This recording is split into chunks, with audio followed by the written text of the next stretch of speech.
ഇടുക്കി ജില്ലയിൽ കാട്ടാന ആക്രമണത്തിൽ വീണ്ടും ഒരാളുടെ കൂടി ജീവൻ നഷ്ടമായിരിക്കുകയാണ്. ഒരു യുവാവിൻ്റെ കൂടി ജീവൻ നഷ്ടമായിരിക്കുന്നു എന്നുള്ളതാണ്. ഞാനിപ്പോൾ ഉള്ളത് മുള്ളരിങ്ങാടാണ്. മുള്ളരിങ്ങാട് എനിക്ക് പുറകിൽ കാണുന്ന ഈ തേക്ക് പ്ലാന്റേഷൻ്റെ ഉള്ളിൽ ഏതാണ്ട് ഇവിടെ നിന്ന് ഒരു 200 മീറ്റർ മുകളിൽ വെച്ചിട്ടാണ് ആ കാട്ടാന ആക്രമിച്ച് പറയാണ്. ഓക്കെ, അപ്പോൾ അവിടെ വെച്ചിട്ടാണ് കാട്ടാന ആക്രമണം ഉണ്ടായത്. ആദ്യം ഓടിയെത്തിയത് ഇദ്ദേഹമാണ്. ചേട്ടൻ്റെ പേരെങ്ങനെ?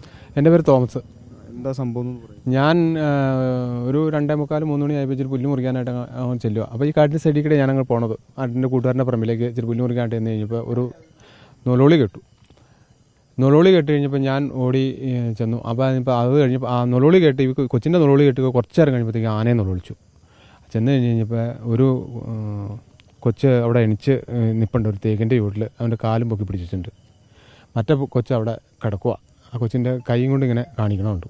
ഞാൻ പെട്ടെന്ന് നോക്കി. അപ്പോഴത്തേക്ക് ഞാൻ പെട്ടെന്ന് ഒച്ചപ്പാടുണ്ടാക്കി ഭയങ്കര അലർച്ചയോട് കൂടി വിളിച്ചു കൂവിക്കൊണ്ടപ്പോഴത്തേക്ക് ഒരു 2-2.5 മിനിറ്റ് കഴിഞ്ഞപ്പോഴത്തേക്കും ഒരു 10-50 ആളുകളും അവിടെ വന്നു കഴിഞ്ഞപ്പോൾ പെട്ടെന്ന് ഈ കൊച്ചിങ്ങനെ കിടക്കുമല്ലോ. കൊച്ചു മരിച്ചിട്ടില്ല. അപ്പോൾ തന്നെ അത് തുണി പറിച്ച് റോഡിൽ അവിടെ വിരിച്ച് ഈ കൊച്ചിനെ ബോഡി ഈ കൂട്ട് ഈ ആളെടുത്ത് കെടുത്തി. അപ്പോൾ അവിടെ അടുത്തൊരു വാച്ചാക്കൽ ജൂസഫ് എന്ന് പറയുന്ന ഒരു ജീപ്പുണ്ടായിരുന്നു. ആ ജീപ്പിന് കയറ്റി കാര്യങ്ങളുള്ള ആശുപത്രിയിലേക്ക് കൊണ്ടുപോയി. ചാഴിയേട്ടൻ കണ്ട് കൊണ്ടാനായിരിക്കും കൊണ്ടുപോയി. പെട്ടെന്ന് പോയ വഴിക്ക് മരിച്ചുപോയി.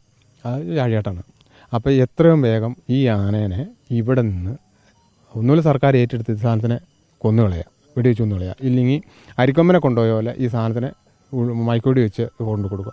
ഇവിടെ നിരന്ന സ്ഥലത്താണേ 2 വണ്ടിയും ഒരു ഇത് കൂട്ടുണ്ടെങ്കിൽ മൈക്കോടി വയ്ക്കാൻ നിസ്സാര സമയത്ത് ഇവിടെ ഈ ക്വാർട്ടേഴ്സിന് മുമ്പിൽ വരും ആന. പനങ്കുഴിയിൽ വരും. ഇവിടെ മറ്റ് സുരക്ഷാ സംവിധാനങ്ങളൊന്നും ഇവിടെ ഒരു ഇത് കൂട്ടുമില്ല.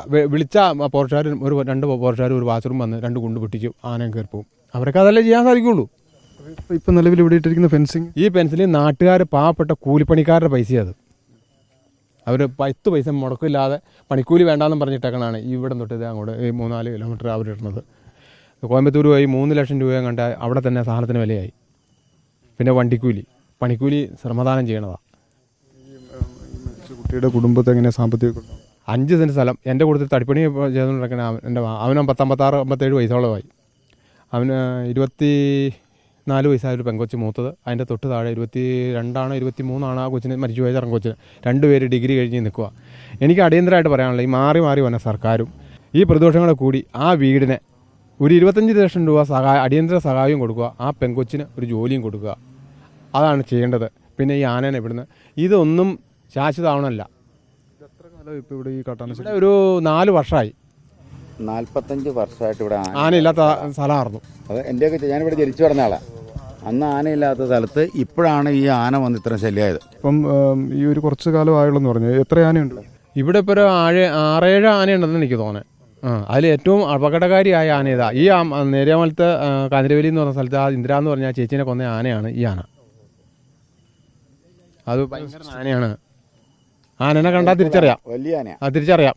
ഒന്നുമില്ല, ആ ആനനെ സർക്കാർ ഏറ്റെടുത്ത് വെടിവെക്കുക, ഇല്ലെങ്കിൽ ആ വെടിവെച്ച് കൊന്നുകളയുക, ഇല്ലെങ്കിൽ ആ സർക്കാർ അത് അരിക്കൊമ്പനെ കൊണ്ടുവന്നില്ല ഉൾവനത്തിൽ കൊണ്ടുവന്ന് മൈക്കോട്ടി വെച്ച് കൊണ്ടുവന്ന് പുറത്ത് കൊണ്ടുവന്ന് വിടുക. ആൾക്കാരെ രക്ഷിക്കണം. രാത്രി നിങ്ങൾ പോയത് പടിഞ്ഞാട്ട് പോയി നോക്ക്. എത്ര സ്ഥലത്ത് ആ വട്ടത്തിൽ തീ കത്തിച്ച് ആൾക്കാർ കൂടി നോക്കണേ.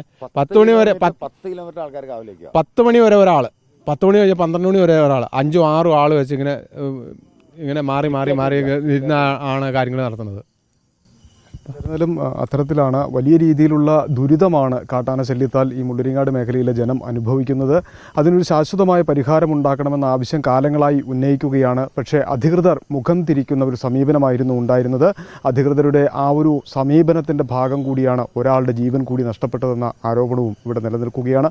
വീഡിയോ ജേർണലിസ്റ്റ് ടോബിൻ കൊച്ചുമടത്തിനൊപ്പം reporter Sandeep Rajakkad, in reporter, Idukki.